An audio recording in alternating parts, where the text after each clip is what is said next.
Pre-cut Christmas trees are free on Christmas Eve. I remember the Christmas tree hunt on Christmas Eve was like our little family tradition. We would drive around in the evening looking for stores that still had trees sitting out front. 9 times out of 10, when we would ask about the tree we were interested in, they would say just take it, glad to get rid of them by that point.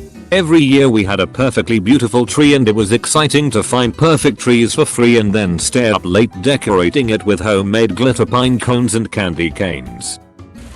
Not to ask their parents for stuff. What hunger really is. I remember waiting for my dad's payday for the grocery shopping trip and being absolutely ravenous when the food got there. When you get home and see a yellow notice hanging off your door, you're fucked. It's always on a Friday, so you're out of luck until Monday. Witness to the adage how much you really do have. Major fire wiped out several $100 million homes. Heat generated left rubble of 2-story homes only feet high. Families devastated. I still see the face of one man so completely shattered. I wondered if he would live to be able to rebuild. I later was in the command post area when I was approached by a young girl and her father. The dad couldn't speak English, so the girl would translate. My family wants to know if this is where we can bring donations for the people whose houses burned down. To my working knowledge, none had been established at that point. Her father talks. She translates. Can we leave it here? Many roads are being closed, and we're not familiar with this part of town. I walk with them to their car. A much older beater.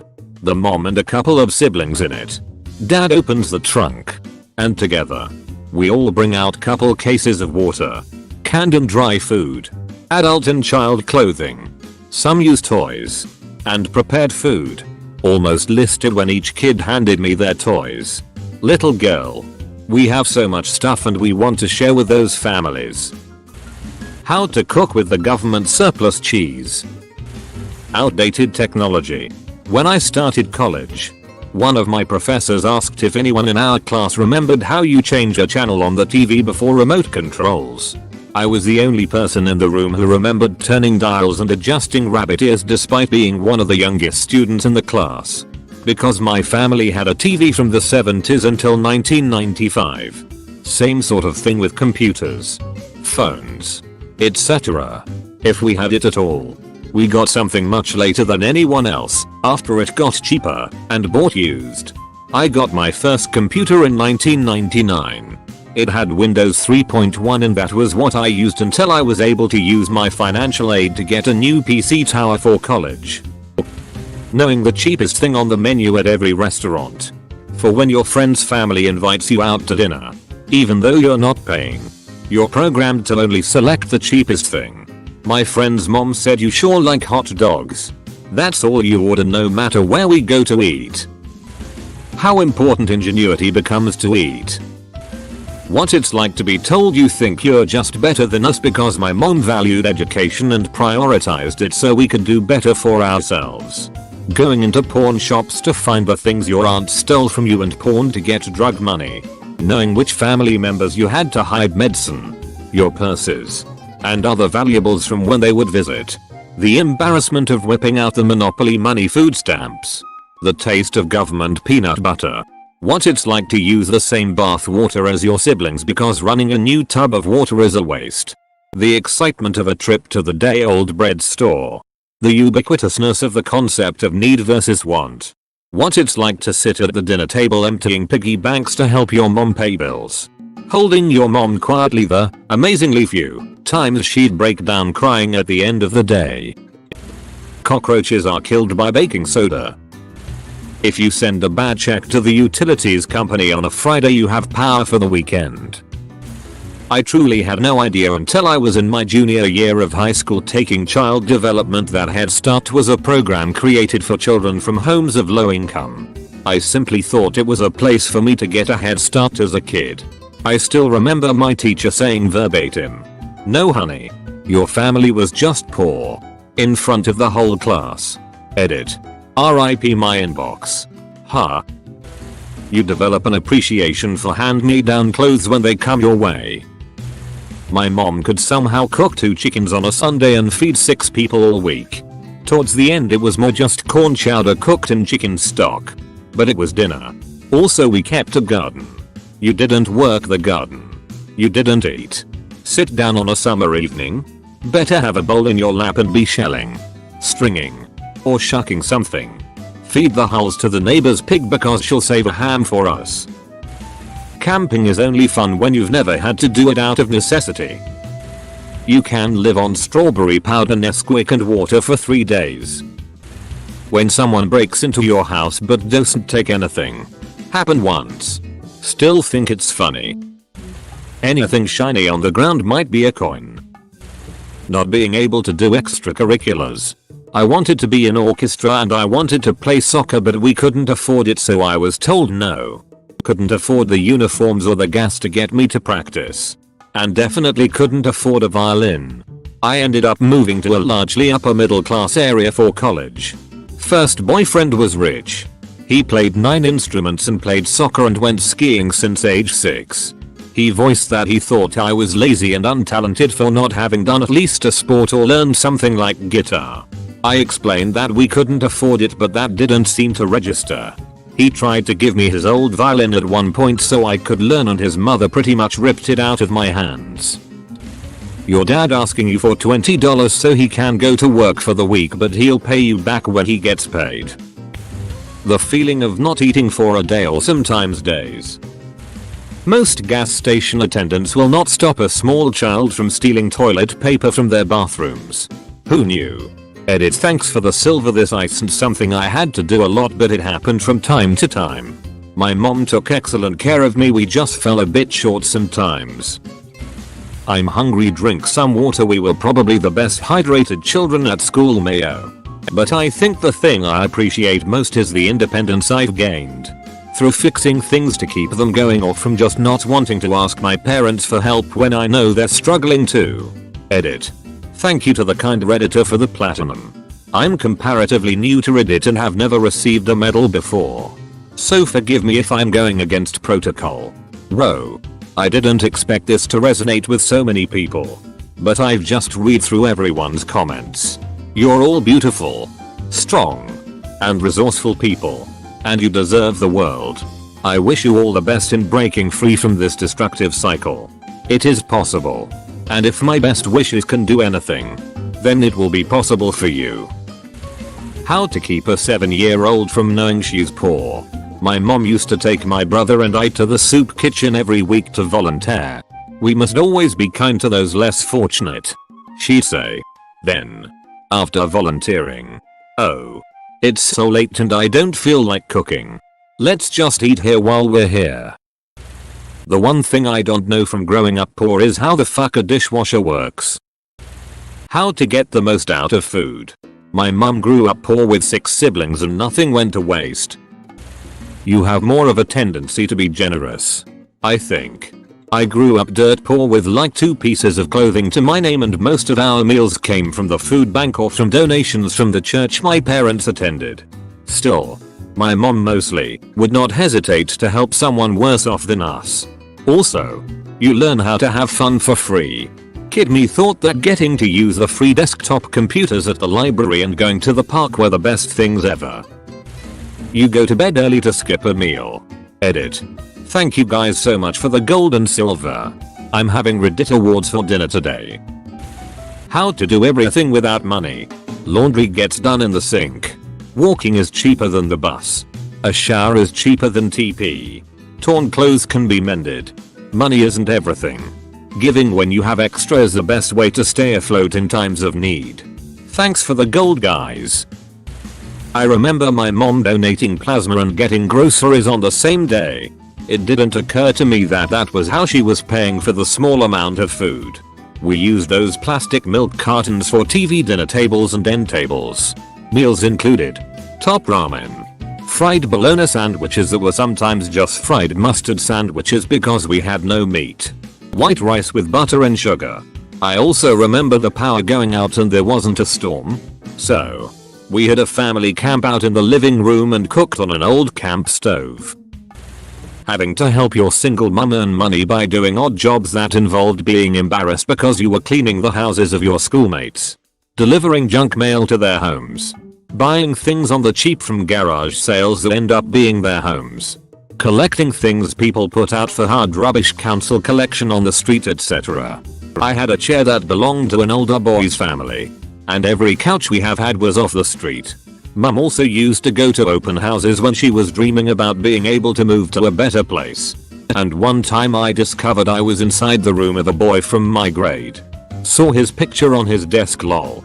The other time I was really embarrassed was when I had offered a girl in a younger grade a lift home. We had to do Tetris to fit her in the car. There were 20 plus packs of 36 roll toilet paper Mum had gotten on a massive sale from a factory outlet because there had packaging damage was squashed.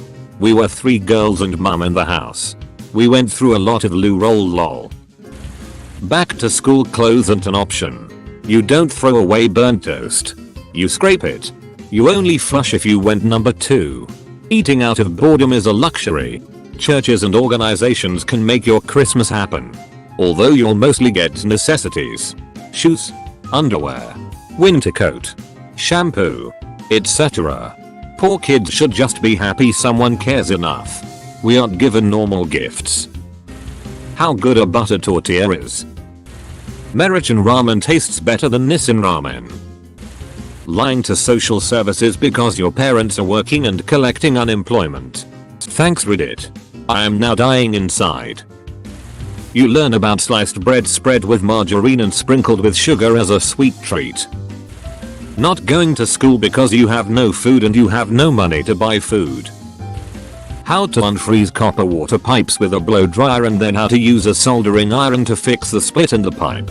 How to boil down snow so you have the ability to have water to wash up with when the above mentioned task is unsuccessful. Perhaps it's not as much knowing and rather not knowing. But food in general. Someone that grew up poor, like I did, will have never heard of more expensive food that most people take for granted. Also, certain activities will be foreign. I never got to experience expensive activities like my friends did growing up. Go-karts are an example. We couldn't afford to go to a place that would let us use them. It goes without saying I have had a number of humiliating conversations as an adult when surrounded by people that grew up middle class. I felt like we were speaking 2 different languages. They had had experiences I couldn't have fathomed. Luggage issues on a plane? Is it that bad? I've never been at an airport. Cruises are something normal people go on. What are they like? Going to another country? I thought that cost a lot of money. I could go on. My mom would wrap what presents we got using old newspaper and magazine paper. She's tailor the pages to look pretty or refer to a joke or hint at the present inside. We thought it was normal. It didn't occur to me until I was an adult. The shame of everyone knowing. A good friend of mine invited me over for a sleepover. His folks were both lawyers. When I was leaving, the mom told me to not forget my duffel bag. I hadn't brought one with me. There was a duffel bag by the door with school supplies for me and my sisters. Clothes that actually fit. And good shoes. I nearly broke down right there as I said I couldn't take it. His mom walked over and quietly told me I put myself through school and raised my siblings on welfare when our parents died. I understand why you are saying you can't take it. But this is for me because I had someone do it for me once. Take the damn bag. Edit. Thank you for the gold. You don't want to repeat to grade level not because it's embarrassing or mommy will scold you. But because that's one less year before you can graduate. Work and ease the family's financial burden. How amazing reliable transportation is. Carrying a hammer to hit the starter and a jug of water in case it needs more coolant.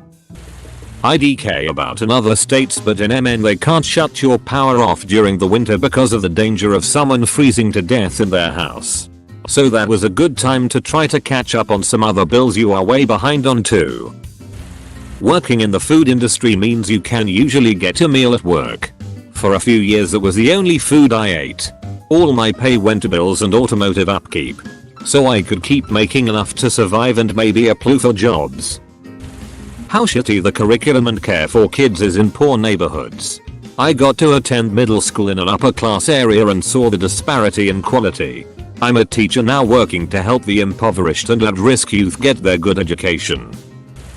Don't ask for expensive birthday or Christmas gifts. You never buy buns for hot dogs and cheeseburgers, you just use regular sandwich bread because you get more bread that way and buns are expensive. How to cook with broke people shit. Ramen plus seasonings and hot sauce. Bread and honey or syrup. I used to take cinnamon, sugar, and some white bread with butter if we had it and make snacks for my little brother. Regular shit most people would just go and buy, we had to make or find a way to get close to it.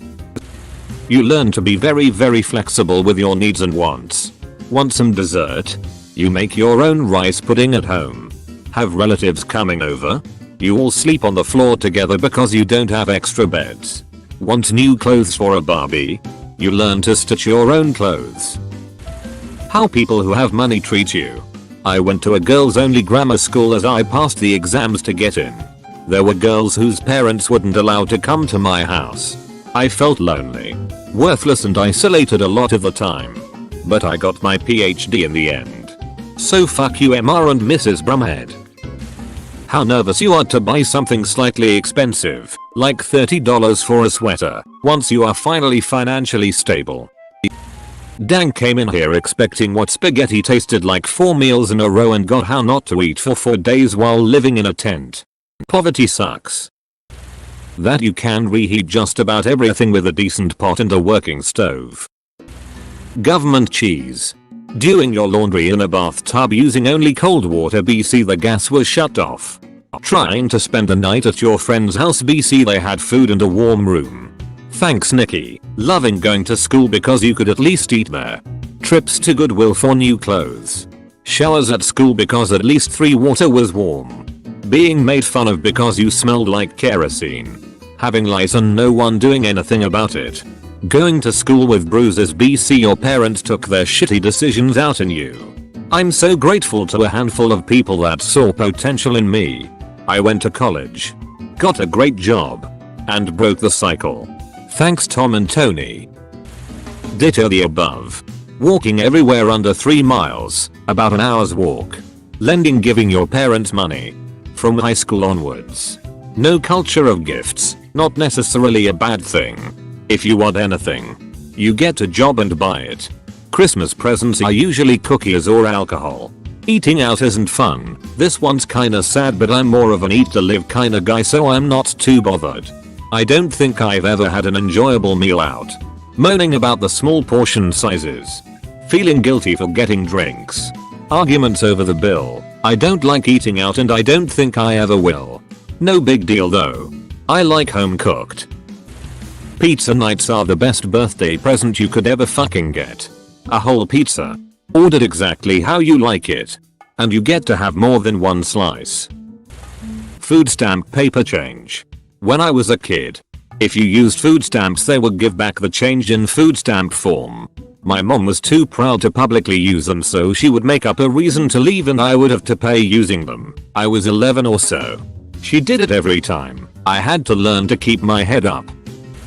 That sometimes your parents sacrifice everything they have, including their sanity just to see you happy. And you only learn later in life the soul-crushing existence of poverty. Then you wonder how they managed to do so much with so little. If you want to get nothing in return, you can like and join my Discord. There is a link in the description.